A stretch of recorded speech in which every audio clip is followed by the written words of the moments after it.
Well, good morning and welcome to the Bullitt County Fiscal Court.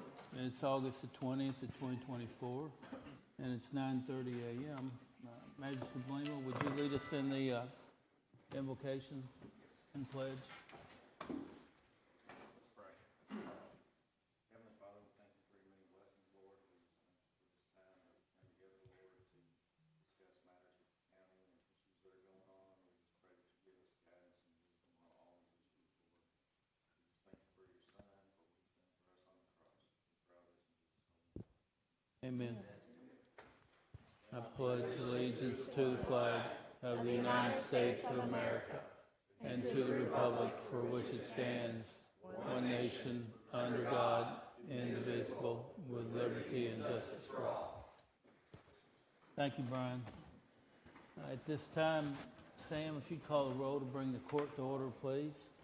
Farrah Sanders. Here. Sean Logston. Here. Karen Johnson. Here. Brian Bleemel. Yes. Judge Summers. Yes, All present. thank you. Treasurer's transfer report, Canan. Yes, Judge, and that's dated for August the 20th of 2024 for your approval. I make a motion that we accept the treasurer's transfer report as presented. Second. Got a motion by 2nd District Magistrate Logston, a second by 4th District Magistrate Bleemel to approve the treasurer's transfer report as presented. Sam, call the roll. Logston. Yes. Johnson. Yes. Bleemel. Yes. Judge Summers. Yes, Sanders. Yes. Motion carried. thank you. Presentation and approval of all bills.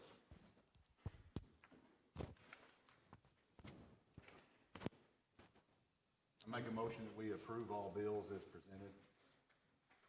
I second.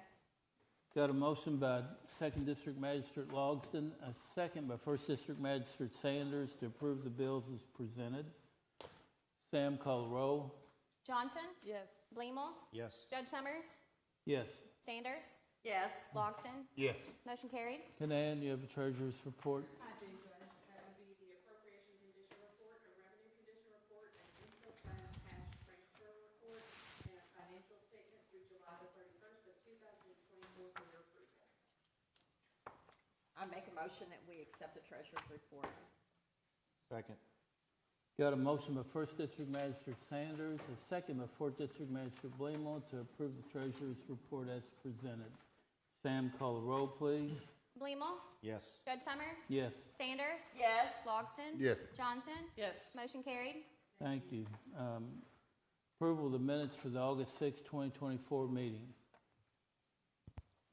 I make a motion to approve the minutes for the August 6, 2024 meeting. Second. Second. Got a motion by 1st District Magistrate Sanders, a second by 3rd District Magistrate Johnson to approve the minutes of the Bullitt County Fiscal Court of August 6, 2024 as presented. Sam, call the roll, please. Judge Summers. Yes, Sanders. Yes. Logston. Yes. Johnson. Yes. Bleemel. Yes. Motion carried. do we have a sheet? Judge, and there is a name on it. Okay.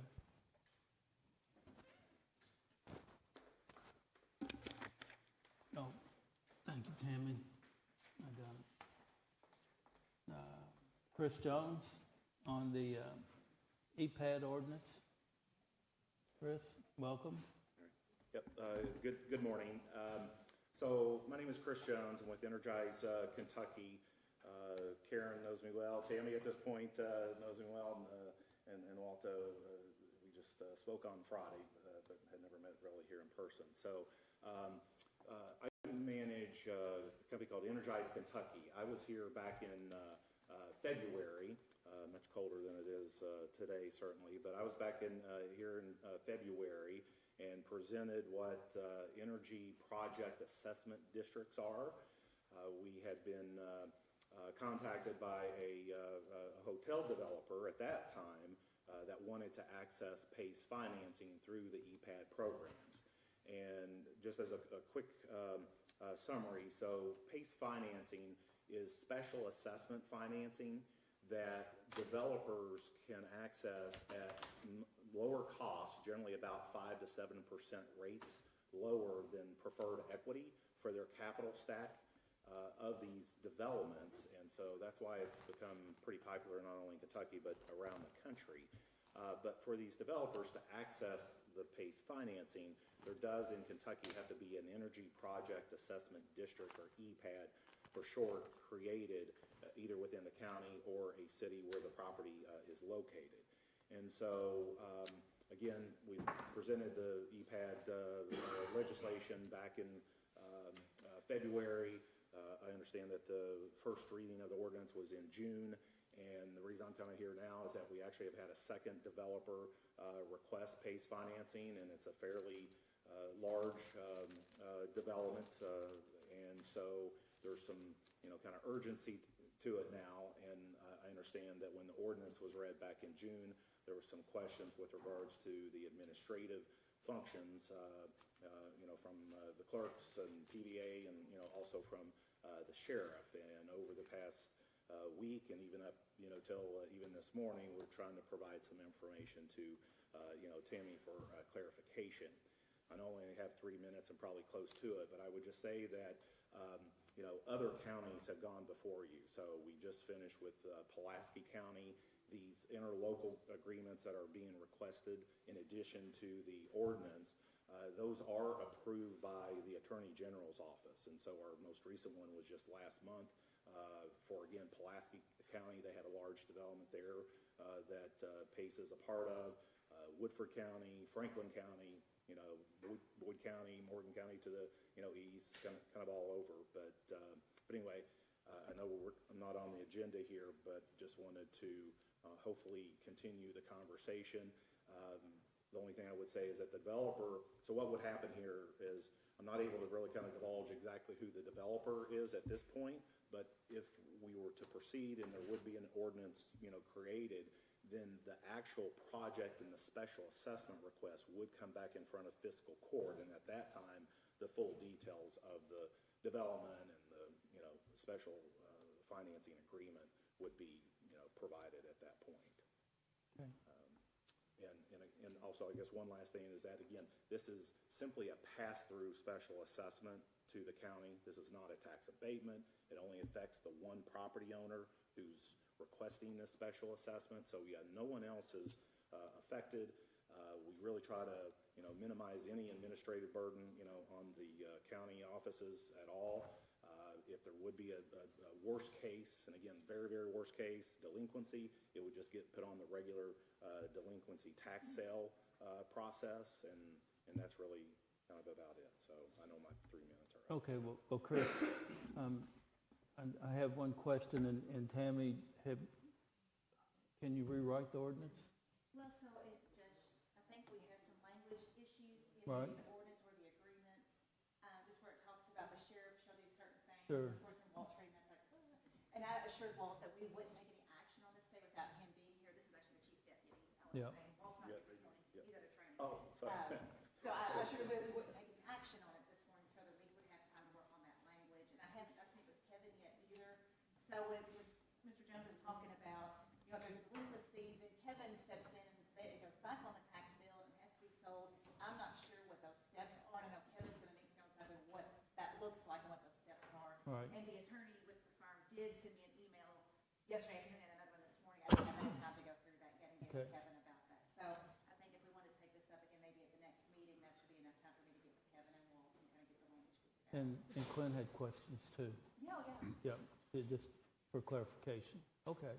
Is there That'd any be way to fine. look at some of those counties that's currently using it to help you out, like Pulaski or anything? Would that and help? so funny you mentioned that. I know you had mentioned Woodford County and Allen George to Walt, and so he told me that. I'm actually going to be at the County Attorneys Association conference later this week, and so I intend to talk to Allen George about that. He's the county attorney in Woodford.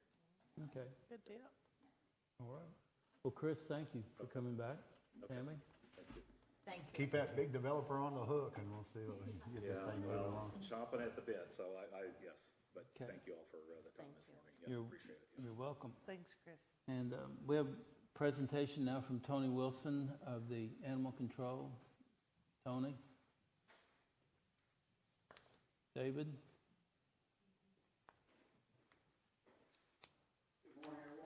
Good morning. Hi.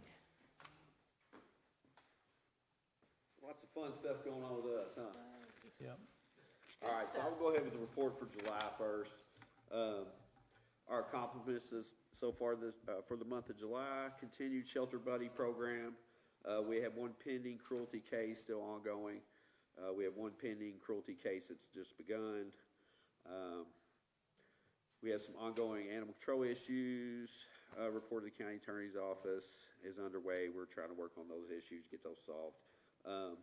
One of our full-time attendant, kennel attendants is going to be being deployed, so she's going to be leaving us for a few months. One of our part-time is going to move into that full-time position. So it will leave a part-time position open. We will be taking applications for soon. We generated a little over $4,000 last month in revenue. A little over $200 in donation money. The shelter capacity is 25 kennels, 18 cat cages. We impounded 141 animals last month. 38 dogs, 70 cats, 32 birds, and 1 reptile. And we still managed to keep our no-kill status of 95.2%, it looks like, if I'm reading this correct.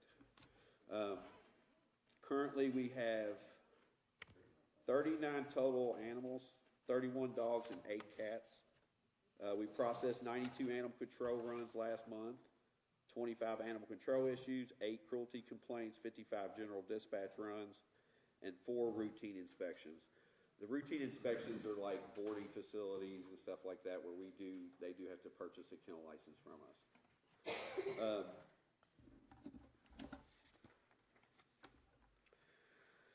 We had 9 after-hours emergency responses. And I want to definitely thank the Sheriff's Department. They help us tremendously on after-hours situations. These guys go above and beyond to try to not call us out if they don't have to. I will say that for sure. Thank you, guys.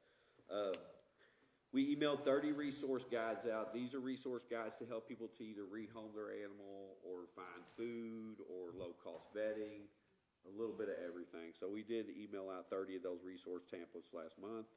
Some of this I've already went over. We do have a Tractor Supply adoption event this weekend, Saturday. It's going to be at the one in Mount Washington.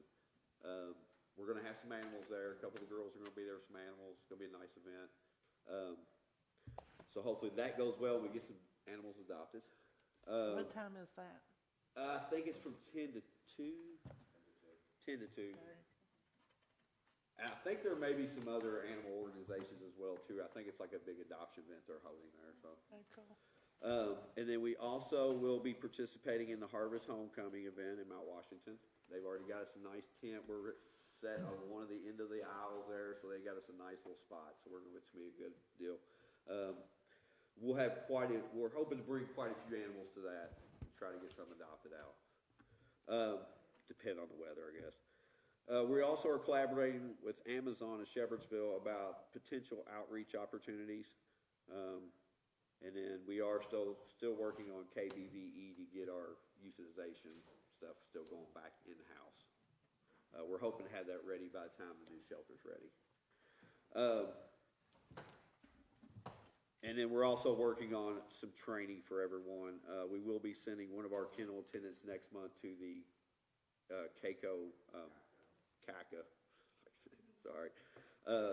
conference in September. She will be going to that.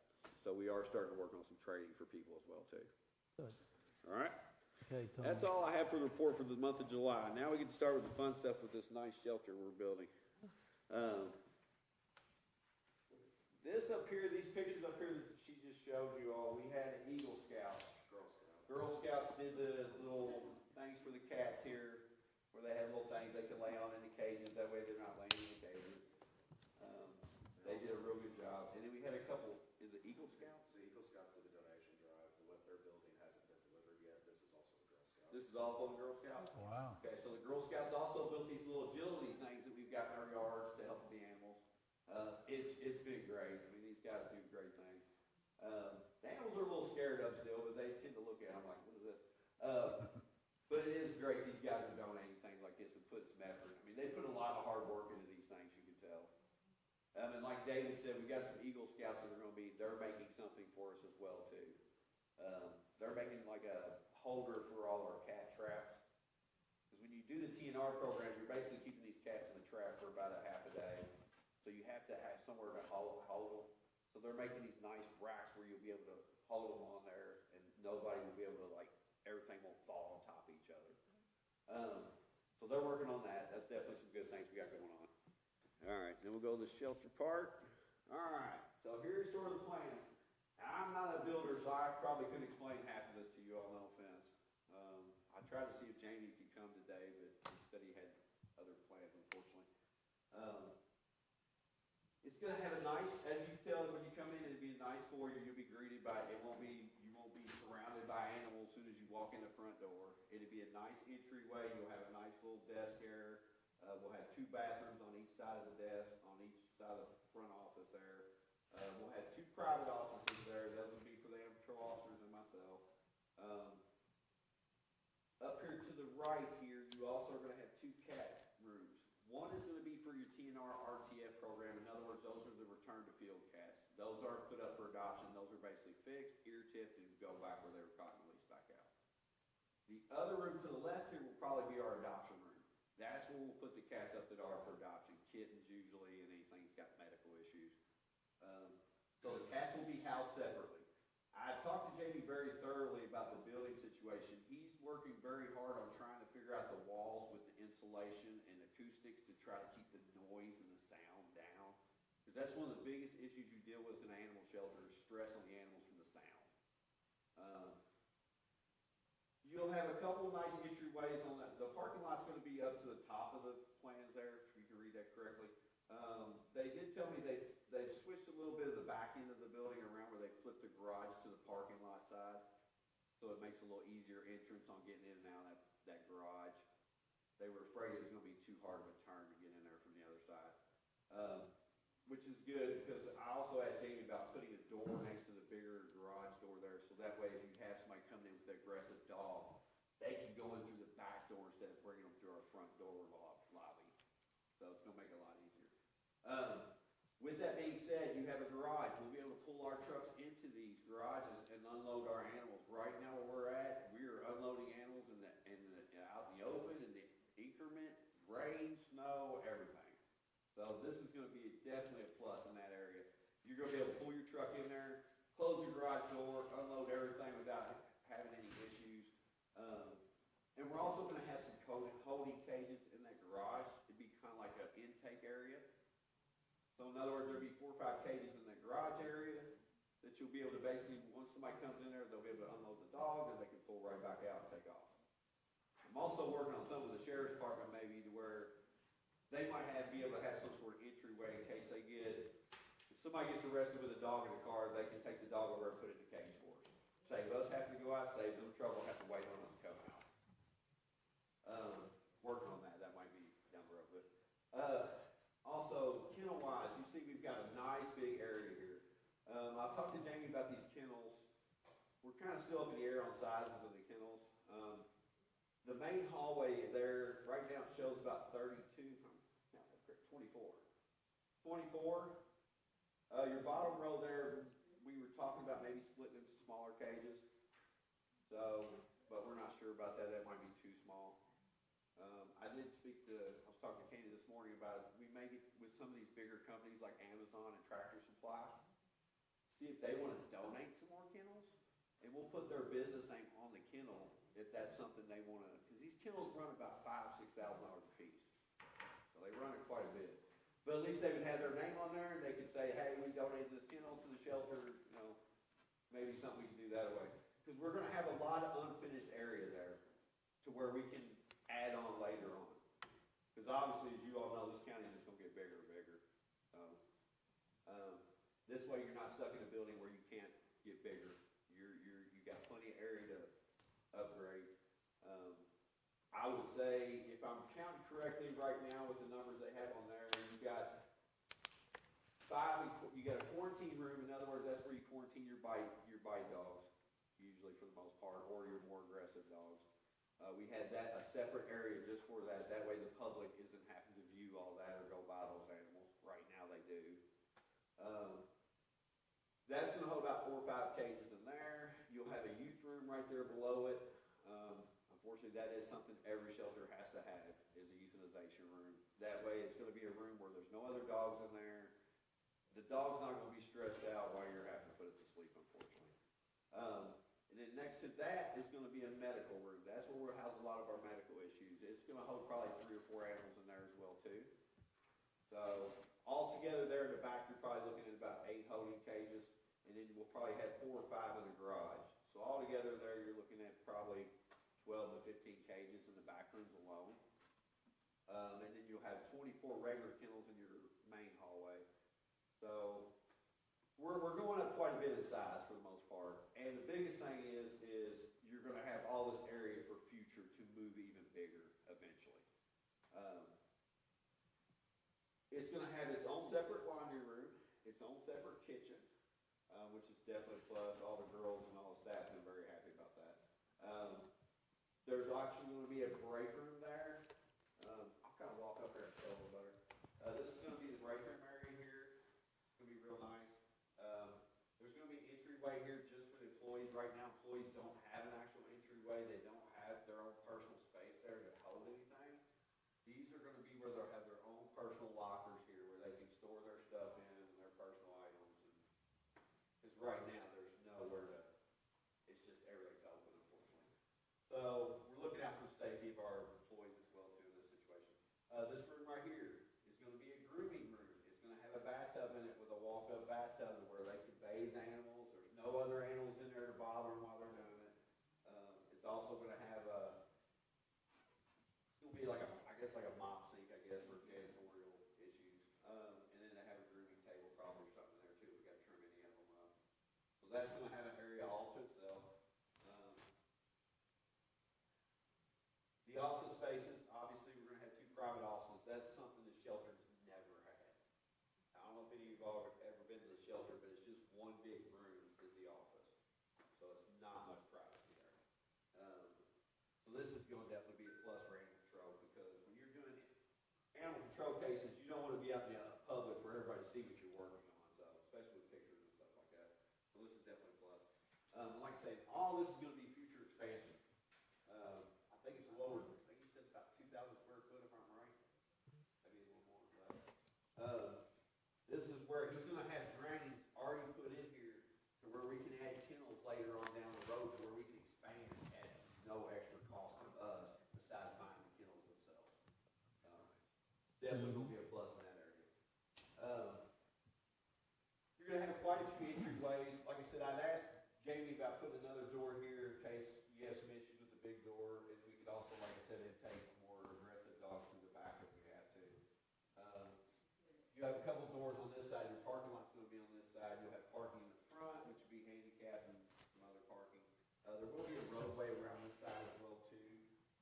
I think just for access, they have to have access for the fire department and stuff like that. And then we're still kind of working on maybe some outdoor kennel cages. I mean, we've got plenty over there that we can move to the site. We're just trying to figure out on the property where we're gonna put them at this point. So this is about it. But like I say, the biggest thing is obviously you have all this area to move to get bigger as your county gets bigger too. That is the biggest thing. Because most shelters, they tend to build what they build the size that they have, and then they can't expand. With us, we're building big enough to where we can expand later on. So it'll work out great. But, anybody have any questions? When we were out there Friday, that's the front, the porch, right? Yes.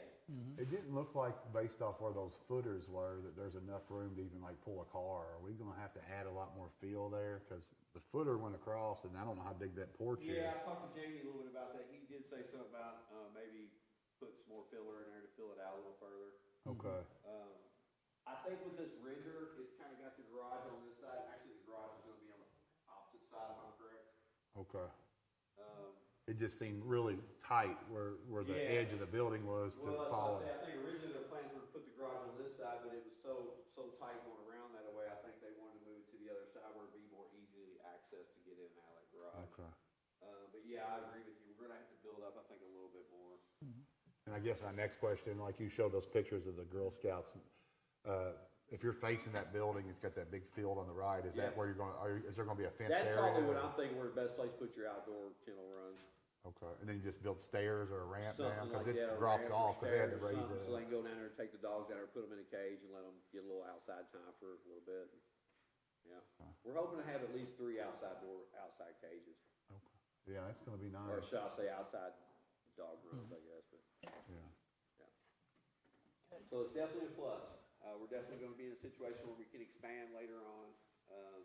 Like I said, I'm gonna get with a couple bigger companies, see if they wanna donate some of these $5,000 kennels. Like I said, if they wanna donate them, we'll put their name on them, you know, so that they donated them to us.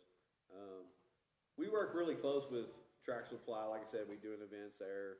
Feeder Supply we work pretty closely with. They don't do as many events as they used to back in the past, but, and then Amazon as well too. We've been in negotiations with Amazon a couple times. We're working on some things with them as well too. Okay. Good deal. I do have a All right, Tony. question. I seen where y'all took in 31 birds. Where would you put them at? We didn't put them in there, thank God. So we don't typically take in farm animals, poultry, livestock, that type of thing. Uh-huh. That was 170 estimate animals on one property. That's that pending closing case that we began in July. We've been discussing it with Tammy. We had a couple of local farmers that were able to temporarily house the animals for us, and then they agreed to have them transferred over into their custody once the protective hold had ended. So they went immediately from property to vet to those local farmers. And we've actually, thanks to Tony and David, who worked so hard on that particular case, but every case, they're great, you all. But we're actually filing 165 counts of animal cruelty on that specific case. Yep. It was a bad one. When I seen that, I was like, I didn't know they took birds. We usually don't, but we were, with the situation at hand, we wanted to help the sheriff's department too as Right. well, so. But if that ever occurred again, will you have a place to house all of them? Generally with farm animals, the best thing to do if you don't have like standing stables or anything, which is very expensive, we also don't have the means to transport farm animals, is to have local farmers agree to hold the animals temporarily. I know a lot of surrounding counties do that. Poultry, again, we work with East Bullitt Animal Clinic. Several of their staff have their own farms, both in Nelson County and Jefferson County. One of our staff members' parents have a farm in Meade County. They held the animals for us. They agreed to keep the animals. All right. I think it'd be important too, I don't know what we do currently, but I mean, we get a lot of people helping you all. Yeah. I'm just trying to think out, I'm talking out loud, I probably should have thought before I talk, but, what we could do to recognize them on an ongoing basis to keep that, encouraging them to do so. I mean, you all might already have something in place, but I'm just thinking, I'm like, wow, that's really nice. I mean, it would be nice to bring the Girl Scout troop here, but they're in school and it still don't work out a lot. But I'm just wondering, what can we do to let them know that we really appreciate what they're doing so that. We invited the parent of the lead, who is also the parent of one of the girls that helped build those, to join our private Fosters and Volunteers Facebook group. And we've offered to allow them to come to those Tractor Supply event, the harvest, all of that, so that they can participate in an adoption event.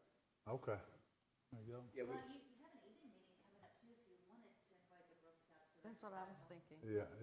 I think it'd be a good idea. I mean, or the Eagle, I mean, you don't want to discriminate somebody else that's done something Right. great, but that's pretty impressive. I That think it would is. be They put a important. lot of hard work in there. Yeah. Yep. Yeah, if that's something you all want to do, I'd definitely be okay with that, but I think it's, it's nice to see young people in groups and stuff like that get involved or something. Very well.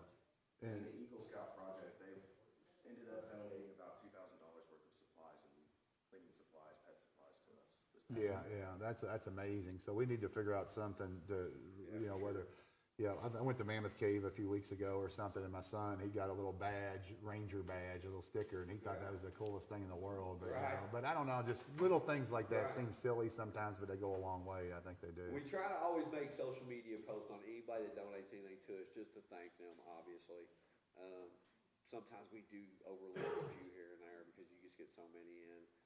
Occasionally they'll forget to take a picture or something like that, but we try to acknowledge everyone that gives to the shelter on our Facebook. And like David said, we have a separate Fosters and Volunteers page that only they're allowed on there, and there isn't and nobody else on there. So we can obviously associate with them on there as well too, like he said, with events and stuff like that. So. Well, if you need any help from us or you think of anything that we could do to help acknowledge and recognize those people let us know for sure. Okay. Sounds I good. also just wanted, the Eagle Scout that participated in the project, his name is Silas Showalter. I told his mother that I'd bring him up. Okay. Thanks. Well, I'd like to, if it's okay with the court, I'd like to invite that Girl Scout troop and that Eagle Scout to at least to the next meeting, the night meeting. I think David's. You've got their contact, I don't know when the next night meeting Girl is. Scouts movie message. The next meeting. Okay, well, perfect timing, yeah, So, yeah, we could message them, see if they're interested in something like that. yeah. And you could create something for, you do something there, couldn't you? Yeah, Okay, sounds Is good. it? thanks, Tony. All right, thank you David. guys very much. I Thank appreciate you. all you guys, trust me. There you go. Christie?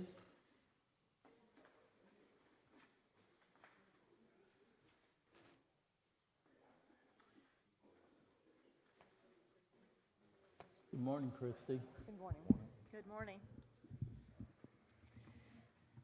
So we'll talk about grants a little bit too, to start with for solid waste.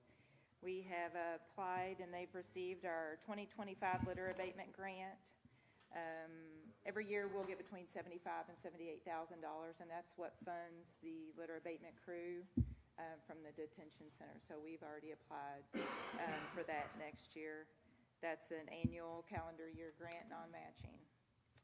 I'm currently filling out a grant for illegal open dumps, and that's a 25% matching grant. And there is another grant that was given to me to fill out, Area Development Fund. Bullitt County is eligible for $4,600. And then also I've been made aware of a Walmart grant.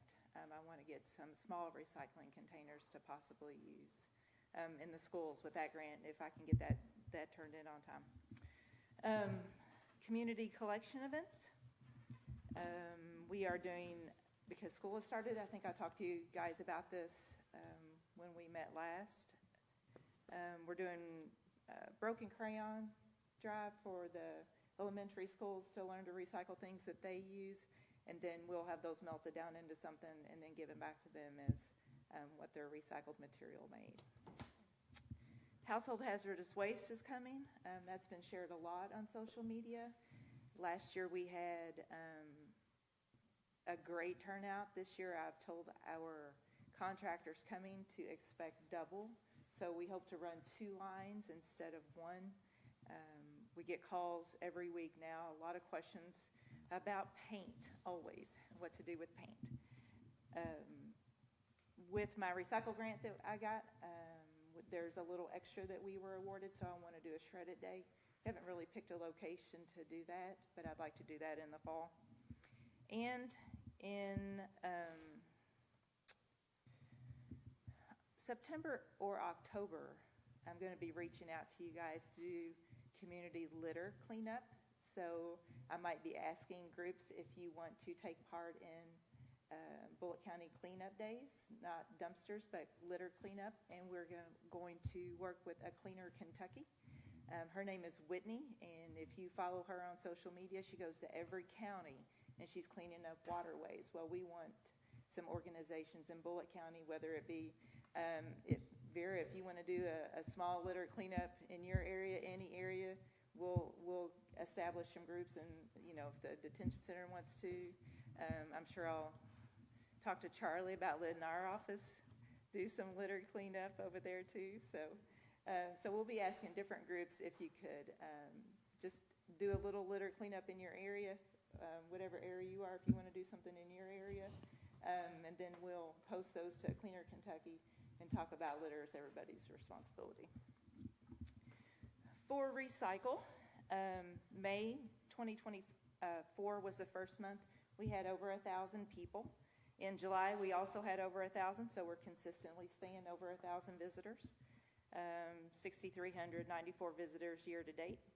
And the recycle trailers that we got with our grant, they're sending me logos, examples that they can put on them. They're all going to be blue, and the logos are going to be white, so they'll look really nice. I have received a lighted hanging sign for recycle. You guys will see that. Hopefully it'll be installed this week. I'm trying to learn how to use it and get the graphics scrolling, but it'll hang down in front of recycle. It's 3 foot by 4 foot, so all the upcoming events, it can scroll. It can say household hazardous waste coming, please don't put bags. So it was awarded to us with our grant money. Litter abatement. In July, the litter abatement team, the detention center, covered 45 miles. That was the equivalent of 100.5 inmate hours for July alone. They picked up 322 bags in July, and 114 tires. We're still picking up many tires, and 355 other items. Other items can be couches, appliances, hot tubs, large items, things you wouldn't think about would be on the roadside. Litter abatement for July, we applied $4,500. Approximately $4,500 is what litter abatement cost in July. That's disposal, deputy time, use of the vehicles. And for year to date, we've picked up approximately 3,000 bags and 900 tires so far off the side of the road. That's a lot of tires still. There have been several people reach out to me wanting to know when our annual tire day is going to be, and we want to remind everyone that that's every 3 years. If someone has a lot of tires, we might be able to help them out with that. So we're making some allowances for some people that have a lot of tires on their site just to get rid of them. Community involvement. The Lebanon Junction Library wants us to do some programs. We are planning some school visits, starting with Brooks, Mark 6 Ministries, and the thrift store. I want to add that Kim Foster from Parks helped me pull our first recycle trailer to Meade County full of cardboard. So she was such a help. My truck won't pull it, hers did. It was a learning experience for both of us, but we brought that trailer back. It was on loan, and so we've put it down at the thrift store because this is a super busy time for them. So much cardboard coming in with school. So it's going to sit there a month and see how it goes there. We didn't really have any other place to park it right now either while it's on loan, so that's a really good spot for it.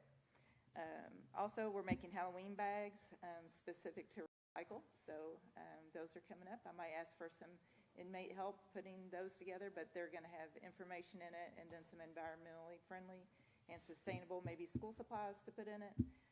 Also, we're going to be doing a drawing for a backpack of all sustainable school supplies through Recycle. Look for that probably in 2 weeks. My stuff hasn't come in yet that I've ordered, but it's all environmentally friendly backpack, pencils, crayons, and stuff like that. Education. The Solid Waste Coordinators of Kentucky came to Bernheim. They spent a couple days. We talked about, we did some training, mostly about open burning, which we have a lot of questions about open burning in Bullitt County. I've asked them to come back and do some training specifically for our county. It seems like there's always questions about, is that managed through the fire department or solid waste? Is it a state or federal issue? So they have a very good presentation, so I'm going to see if they'll come back and speak to everyone about that. And currently working with Meade County to make an inter-county agreement for our recycled materials when our containers come in October. For those of you that are new to the landfill story, there's been a planned forced main that will remove any liquids that come out of the landfill and take it to the wastewater treatment plant. That's been state-driven in order to be compliant. The only thing it's high in is iron. Every watershed in this area is high in iron, just because it's our environment, it's our natural environment around here. But it's considered an abandoned landfill. It's an orphan landfill, and it's managed by the state of Kentucky right now. The funds it takes to do this forced main is actually 1.5 years worth of money that they're allocated to spend. So it's finally our turn. It's been 10 years in the making. And hopefully they'll have that done in 1 year. It's finally our turn. Vera, you have some questions? Yes, where is this landfill? So it's towards Lebanon Junction. Have you ever been out there? No. Okay, call me, we'll ride out there together, I'll show you. So it has leachate, which is just, there's a liner and there's leachate, and the only thing it's high in is iron. And so forever, they've wanted to remove that and then send it to the wastewater treatment plant to be treated, just because it has to meet state levels, whether it's local levels, whether the natural environment around has high iron or not. So call me, we'll talk about it. Wasn't aware of it. Okay. So that when I say the force main project, that's what we're talking about. And the nuisance ordinance, we have several ongoing cases. I'm going to be referring some to Tammy this week, some long-standing cases. We've tried to give everyone a fresh start when I came, but it just seems to be an impossible task for some of them. Some of the worst cases, we want to see if we can help them clean up with the illegal open dump grant, and see if we can't give some financial assistance just to get that cleaned up. So, thank you, guys. I do have a question on your trick-or-treat bags. Are you going to be taking these into schools, or? No, I thought I'd set up a booth when they do the big trunk or treat somewhere. Oh, okay. Yeah. So I ordered all brown sandwich bags, and so we're going to be putting "Please recycle me" on them, and so. I think the last meeting, go ahead, Brian, I'm sorry. Oh, so the force main, is that basically like a sewer line? So it'll run through the county? So like the county could have county sewers? No, it's It's just, only for the it's only for the landfill, What treatment plant does it go to? Shepherdsville. Yeah, it's they already have all their right-of-ways, they already have the plan, they've been working on it consistently for years. The holdup was, number one, the funds. We were on the list, our landfill was on the list, and it's just now our turn. I think it's something like a $2.1 million project, funded by the state completely. And it takes any leachate that comes from the closed landfill and sends it to the wastewater treatment plant for treatment. So will it come down the right-of-ways of the road and then go to, I guess, the nearest sewer hookup for Shepherdsville? Or will it go It'll go to straight the lift sewer? station. Yeah, we have all the plans for it if you want to Yeah. stop by and look at it, yeah. It's interesting. Next time they come, I can ask them for copies. We just met, they're updating all their drawings. We looked at the exact path they're coming down, it's in the right of way. If anyone has a concrete driveway, they're going to go underneath it. So, it should be very little inconvenience. They're not gonna stop traffic anywhere. They will reseed, if they go through someone's yard, once the project is finished, they will reseed. If anybody has any questions about what's going on, why is this here, they're helping me make an informational handout to send everybody. What is a force main? Why is it? What are we doing? Because there's just going to be a lot of questions. Of course, we'll advertise it. Let people know this is what we're doing. A lot of people are just going to be worried about their driveway, but they're not going over. Every year or so they go through, they resurvey, see what gravel's there, who's concreted. Any concrete, like I said, they're going underneath it. And they're going to stay in the right of way the whole way. I think they cross over the road one place, just because of the water line. They had to keep distance from the gas line. Sounds good. Okay. Somebody- Christie, thank you. That was informative. Yeah, thanks a lot. And it's always nice to hear how hard you're working on obtaining different grants and stuff like that. It would probably be so easy just to rely on the budget or what's there, but it always seems like you're really thinking outside the box and coming up with a lot of different grants that are out there, so thanks. Okay. Tammy, second reading of zoning ordinance 24-19. Todd Gillen. Commonwealth of Kentucky Kentucky, County of Bullitt, zoning ordinance number 24-19. An ordinance relating to the changing of zoning of certain property from R1 residential to conservation. Property in question is 20.3 acres more or less, located at 777 Oakwood Drive, parcel number 050-000-00-045 in an unincorporated area of the county.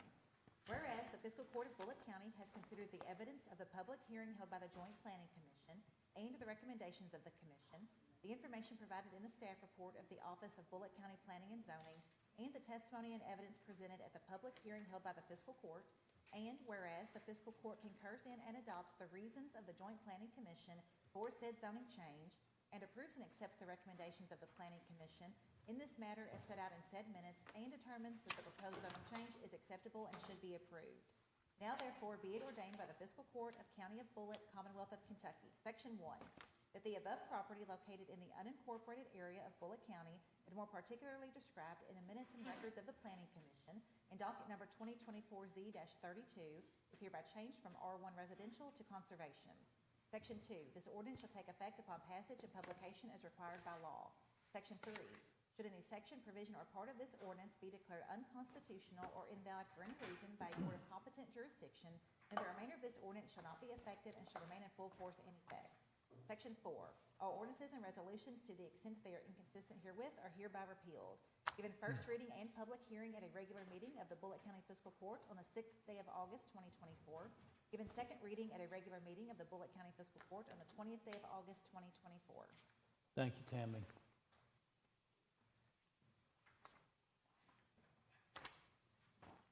I make a motion that we accept the Planning Commission recommendation for zoning ordinance 2419, Todd Gilliland. Second. Got a motion by 4th District Magistrate Bleemel, a second by 2nd District Magistrate Logston to concur with the Planning and Zoning's recommendation for zoning ordinance 24-19. Todd Gillen. Sam, call the roll, please. Sanders. Yes. Logston. Yes. Johnson. Bleemel. Yes. Judge Summers. Yes. Motion carried. Thank you. Second reading zoning ordinance 24-20. Luke Savory, or Michael and Luke Savory. Commonwealth of Kentucky, County of Bullitt, zoning ordinance number 24-20. An ordinance relating to the changing of zoning of certain property from R1 residential to conservation. Property in question is 8.972 acres more or less, located at Ridge Road, parcel number 064-000-00-019D in an unincorporated area of the county. Whereas the Fiscal Court of Bullitt County has considered the evidence of the public hearing held by the Joint Planning Commission and the recommendations of the Commission, the information provided in the staff report of the Office of Bullitt County Planning and Zoning, and the testimony and evidence presented at the public hearing held by the Fiscal Court, and whereas the Fiscal Court concurs in and adopts the reasons of the Joint Planning Commission for said zoning change, and approves and accepts the recommendations of the Planning Commission in this matter as set out in said minutes, and determines that the proposed zoning change is acceptable and should be approved. Now therefore be it ordained by the Fiscal Court of County of Bullitt, Commonwealth of Kentucky, Section 1, that the above property located in the unincorporated area of Bullitt County, and more particularly described in the minutes and records of the Planning Commission, in docket number 2024Z-38, is hereby changed from R1 residential to conservation. Section 2, this ordinance shall take effect upon passage and publication as required by law. Section 3, should any section, provision, or part of this ordinance be declared unconstitutional or invalid for any reason by a court of competent jurisdiction, then the remainder of this ordinance shall not be effective and shall remain in full force and effect. Section 4, all ordinances and resolutions to the extent they are inconsistent herewith are hereby repealed. Given first reading and public hearing at a regular meeting of the Bullitt County Fiscal Court on the 6th day of August 2024. Given second reading at a regular meeting of the Bullitt County Fiscal Court on the 20th day of August 2024. Thank you, Tammy. And I'll make a motion that we accept the Planning Commission's recommendation on zoning ordinance 2420, Michael and Luke Savory. I'll second. Got a motion by 4th District Magistrate Bleemel, a second by 3rd District Magistrate Johnson to concur with Planning Zoning recommendation for Michael and Luke Savory, zoning ordinance 24-20. Sam, call the roll. Logston. Yes. Johnson. Yes. Bleemel. Yes. Judge Summers. Yes. Sanders. Yes. Motion carried. Thank you. Resolution 24-08, adopt and approve the execution of our rural secondary program for flex funding in the amount of $179,633. The roads in there are included in your packet.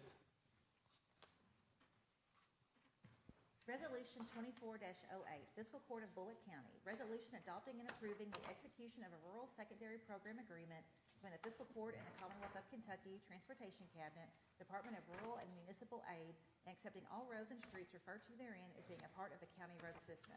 Be it resolved by the Fiscal Court that the Fiscal Court does hereby certify that all roads and streets referred to in said agreement are county roads as defined in KRS 178.010 sub 1B, and the Fiscal Court does hereby ratify and adopt all statements, representations, warranties, covenants, and agreements contained in said agreement, and does hereby accept said agreement, and by such acceptance agrees to all the terms and conditions therein stated. And the county judge executive of the county is hereby authorized and directed to sign said agreement as set forth on behalf of the Fiscal Court of Bullitt County, and the county clerk of Bullitt County is hereby authorized and directed to certify thereto. Thank you, Tammy.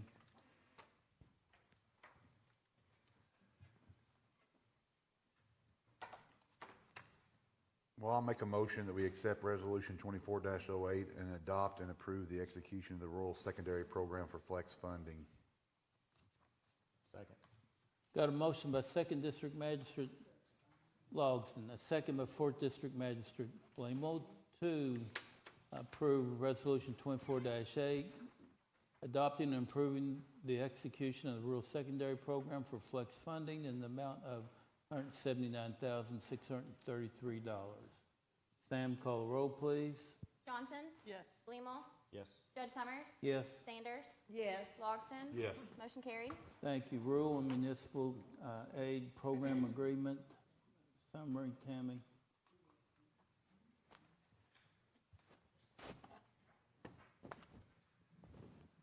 So this is dealing with the same thing, motion. Yeah, same thing, yeah. I'll make a This- motion. Okay, We accept the rural municipal aid program. thank you. I'll second. Got a motion by 4th District Magistrate Blamel, a second by 3rd District Magistrate Johnson to approve the municipal aid program agreement. Sam, call the roll, please. Blamel? Yes. Judge Summers? Yes, Sanders? Yes. Logston? Yes. Johnson? Yes. Motion carried. thank you. We have new hires this time, one for planning and zoning and a couple of EMTs. First time in a while. The first one is Logan Spalding, part-time MS4 coordinator, level 3 inspector at $46 an hour, effective 9/1 of 2024. Charlie's here for comments, and so is Janice. But what this does give us is we have to hire an MS4 coordinator. Logan has been a level 3 inspector in Nelson County for years, and he's looking for a part-time job, of which Charlie's going to be able to supervise him. He'll be on the property, and his hours will be supervised. He's also a level 3 inspector, of which we do have some new warehouses coming up that we won't have to use a private contractor anymore to inspect those urban and distribution warehouses with Logan. I'm going to put that in the form of a motion. I'll second. I got a second by 4th District Magistrate Blamel. Sam, call the roll, please. Judge Summers? Yes. Sanders? Yes. Logston? Yes. Johnson? Yes. Blamel? Yes. Motion carried. Thank you. EMS, we have 2 full-time EMTs, Kayla Carter at $19.50 an hour, effective 8/28/24. Devin Duncan, full-time EMT at $19.50 an hour, effective 8/28/24. And then Megan Clark, a full-time inventory control specialist at $15 an hour, effective the same date of 8/28/24. And this is our first hire. It's done there in quite a while. Is Ms. Clark, is that a new position, the full-time inventory controls? No, we have 3 positions dedicated, well, we have 4 for that. We're only going to fill 3 of those. We have 1 person in a slot now. Ms. Clark will be the second person in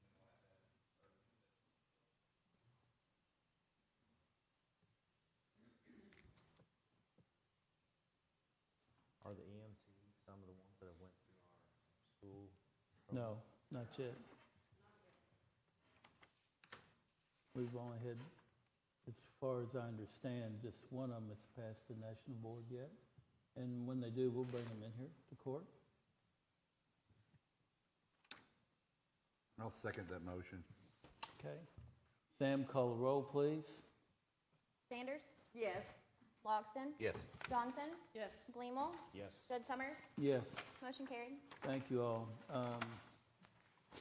At this time, I just have one more thing to add to the agenda.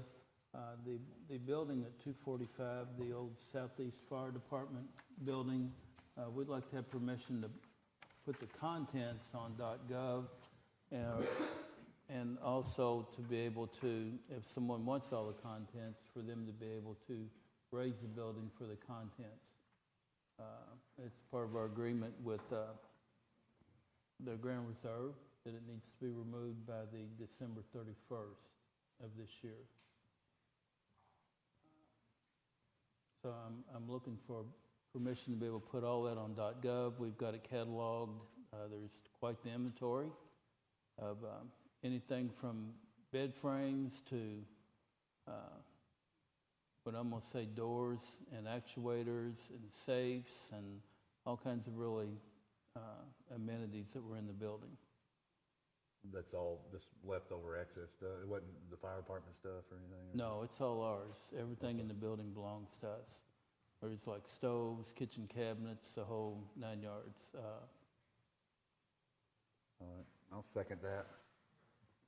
So it would be the building also, so if they wanted to, they could take it down. They could take it down if they wanted all the It's gotta be contents. gone by December 31st. Yes. I would say Tammy might need to, just being an auction ear myself, Tammy might want to address the terms of that, so we don't get any kind of liability of anybody taking a building down or not completing in a certain time period or something like that. You might want to look at that over, as far as selling personal items is one thing, but when you start getting in there and taking down a building and, we want to make sure the liability's covered. Okay. We can do that and have that ready by the 3rd for that, to have that agreement. Yeah, just 'cause you don't want to get somebody in there and get hurt or not be capable. You get people bid on stuff all the time and they're not capable of doing it professionally. So we want to make sure that otherwise they're better for the value. For what it would bring for somebody to pay for that, sometimes it's not worth the risk. But so I would make sure that we have some good terms surrounding that. What do you think, Bruce? There you go. He's awake. Bruce is an auctioneer, he knows. Bruce is awake. Okay. So good. Well, we'll have that agreement the 3rd then and be able to move forward with it on the 4th. Okay? But I'm okay with passing it, just as long as there's an agreement in place for that, just to cover that. Okay. All right. We can go ahead. Oh, good. So Sam, call the roll. Logston, Yes. Johnson, Yes. Gleamle, Yes. Judge Summers, Yes. Sanders, Yes. motion carried. Okay, thank you all. Vera? Yes, I'd like to add something to the meeting. Of course, I've been in office for a little over a year and a half, and I have talked to the road department on a number of times, and they're in need of hiring some employees. Since I came on over a year and a half, they have been at least 4 employees short. I'd like to, at this time, make a motion that we hire 3 full-time employees for the road department and have our HR to advertise it in the Pioneer News. Can I do that? Well, the hiring generally is going to fall on the judge executive as the executive of the county, and obviously, he brings that to you all to approve, but that's really the judge's area. Because we definitely need it, because the road director has told me when he's got blacktopping going, he has to stop other jobs, for like mowing. If y'all have noticed, our county is really growing up, but it's not because of our director, it's short of help. And I just feel there's a concern there. Mm-hmm. Well, we've looked at it, and did you run an ad or not for the road department, Janice? Not yet, but we will. And we'll look at the amount of people that we need financially as well. Because I guess if you remember, when you first came in office, we had a discussion with you and the county attorney that we had too many positions and we need to reduce the staff there. And this is just about where we need to be right now to complement our road department with, if you say that there's 4 folks absent, I believe we discussed 5. So I do understand, we did discuss this when I first went into office, but after being in office for a year and a half, I see there is a need. And also, I have talked with the director of our Bullitt County Road Department, and he also has advised me that he needs help. Okay, we'll take that into consideration and account. Anything else, Vera? No, thank you. Have you all talked about adding somebody? Because you mentioned something to her, Oh, she's yeah, ran an ad. have you talked about adding someone? Yeah, we have. We've had discussions with Robert, and then we'll see his take on it today. Thank you. Okay, Sean? No, I don't have anything, but I'd be 100% in support of, getting him some help over there if he needs some help. I mean, they do a great job over at the road department. I do know we got a lot of roads to maintain if they need help. I mean, I'd support Vera and whatever we need to do, but if it's hard, if the problem's finding somebody that wants to work, I know that's sometimes the problem, but I mean, I think obviously if it hadn't been advertised, nobody's gonna know about it, but that's obviously your call. But I know Robert's echoed to me too about needing some more help. So I mean, if we need to, I'm 100% in support of that if we can find the money there in the budget. But I know that's a big part of what we do and provide services. So but outside of that, I don't have anything else. Appreciate everybody being here today, and thank you. Okay, Karen? I don't really have much today. The road department is wonderful to work with. The roads seem to be a huge part of this job, and any concerns they take care of right away. I think they do a great job, and anything that we could do to make their lives a little bit easier. I don't know. They're doing good the way they are. I don't know. But that's all. Thanks, Karen. Brian? So since we're all talking about roads, has there been any update on maybe widening? Waiver. I got to talk to Carol. He's been in the hospital, and I gave it to him. Yeah. So we'll see where he's at with it when it gets out. Something we can do. That's not a. I just got to find the. I got to get with Carol again. I know Robert's the director, but Carol is the. Anyway. And then one other thing on the road. So last meeting we talked about Leanne Drive and made that motion. Found out that it is city limits. Right. Yep. Well, yes and no. I mean, we're waiting still to hear back from what City of Mount Washington knows. I mean, there's discrepancy. I have absolutely no idea why in the world even the gray area wasn't discovered before going through what we went through. But the City of Mount, the mayor's aware of it. They're looking into it. I personally feel like it could be oversight in the mapping. My personal opinion, but we haven't found any infinite, or definite evidence that it is a city road. None of the residents, none of the residents are aware of it. None of them asked to be annexed. Basically, anybody listening, we went through a whole lot last meeting about Leanna Lane as a road that should have been a county road. Originally was developed up to standards as a county road, but the developer kind of dropped the ball a little bit because she didn't understand the process completely, and as a result of that, it fell into a private road, and after all the years, they assumed it was a county road. Well, long story short, we approved it to do a kind of a mutual working relationship to convert it back to a county road where it should have been originally. The road department supervisor, I don't know how we found out about it then and not, years before, but anyway, we found out that there's a map that KIPTA has that shows it in the red, which red is City of Mount Washington, none of the residents on that particular road ever asked to be annexed into the city of Mount Washington. None of them have ever seen a city of Mount Washington truck on the road since they've lived there. But And I bet they're not paying city taxes. they're not paying city taxes, and they don't want to pay city taxes. But they're on the Secretary of State map, and that is the official map of the city, so there might be something about Washington needs to contact the That's Secretary what of we're State work- about to get that figured out.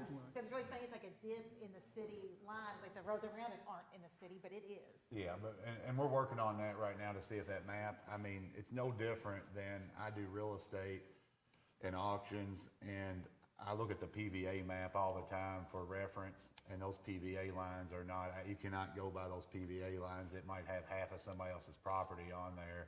So when they overlay that map, I'm thinking that it could be an oversight, and because Shelley and Eric Christie are both county roads, this falls right in between them. I don't understand why that road, nor has any of the residents on that road understand why that road would have been annexed and not their houses. Now, it's not uncommon, I'm told, there is some roads in the county that have been annexed into the city, but the houses haven't.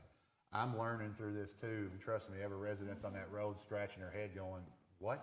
When you do What? that, it's a Yeah. means to pick up another parcel, which wouldn't even make sense. But there's in nothing this connected, there's situation. nothing connected, Yeah. nothing makes sense about this, Yeah. Brian, to answer your question.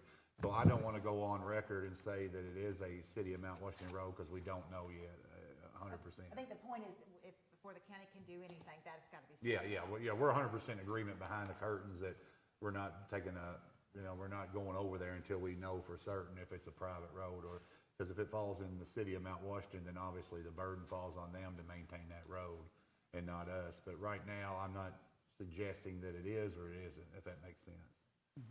But we're not, nobody's jumping in a, dump truck yet until we find out for sure. Okay, all right.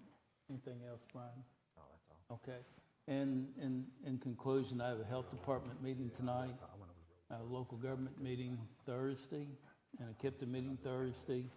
And also at this time, Tammy, I'd like to present the deed of transfer to you for review for $1 cash in hand for the Bridgeway Library to the county.